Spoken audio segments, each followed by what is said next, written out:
My next guest, I'm a big fan of his also. He is starring in the new Neil Simon film, California Suite, and on the 9th of February, a motion picture called Richard Pryor Live in Concert is going to be opening in theaters all over the country, which ought to be crazy because he is... What are you looking so... I was going to say, you mean it's for the theater? Apparently, yeah. It's not a television show. Apparently, they must have filmed Richie when he was working in concert. Yeah. And he is a funny man. Would you welcome Richard Pryor? Well, here we are again. Yes, How are you, Rich? I'm fine, thank you. Things in your life good? Yes, everything's wonderful, Johnny. Good. Just as great. Just great, huh?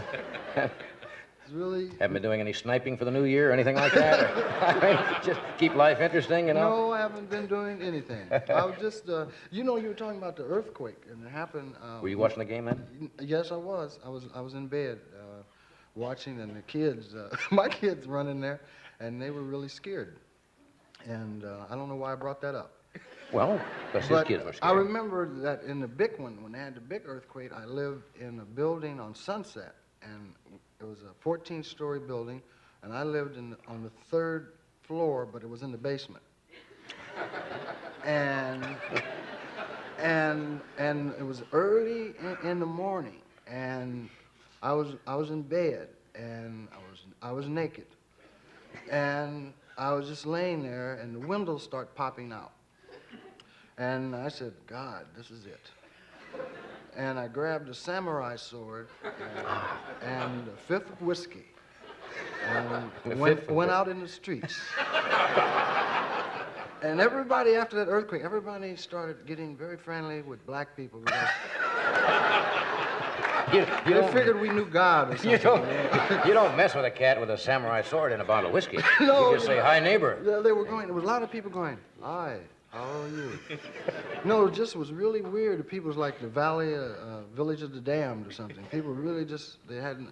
They are frightening, those things. Yes. People back east, they don't know, but they think it's going to fall off. No, they think it's like in the movies, really funny. It hurts. I just saw your, was glomming your shoes there. Glomming my shoes? Yeah. Is that anything like looking at? It's looking close, yes, it's a... Yes, it's my shoes. And, they're gold. Yes, gold, 14 karat. 14 karat gold. Yes. Things going real good, huh? Yeah, they're doing No, I don't know anything to talk about. My mind left me when I walked out here. I walked out, my mind said, excuse me. Happens to me all the time on the show. Nothing new. Went to the bathroom on me. That's okay. Just put it on hold. And I'm just sitting here in a great deal of panic. No. Sometimes that helps. Just it does. Last night, in a moment of sheer panic, I started whistling through my nose. Really? For Ramona, for no reason at all. A fly just went by. The same fly we had out here with... Train fly. So, what have you been doing? I just, my mother's the only person, when you ask that, I have to laugh. My mother's the only person in the world who calls me and says, what have you been doing lately? I'm on every night. Yeah. She'll call me if I don't call every week and says, what have you been doing lately? I said, same thing, Mama, the old television show. Like, what does your mother feel about what you do? I mean, how does she look at you? I think parents and children sometimes, they know you so well as a person.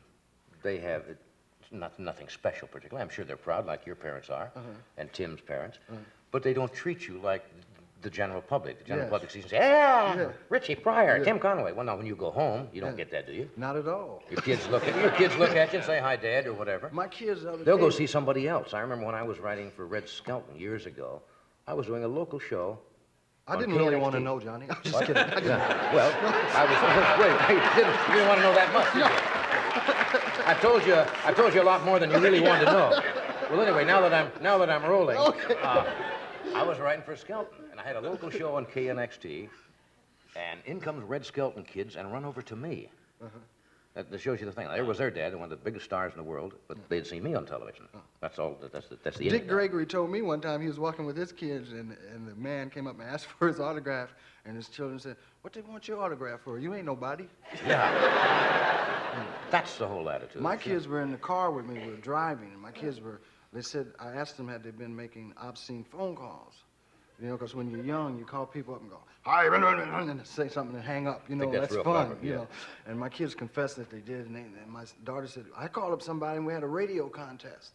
You know, I said, what was it? He said, well, I asked this person, I said, who's the funniest guy in the world? You win $50,000. And the guy said, Steve Martin. I said, that's right. And I almost ran off the freeway.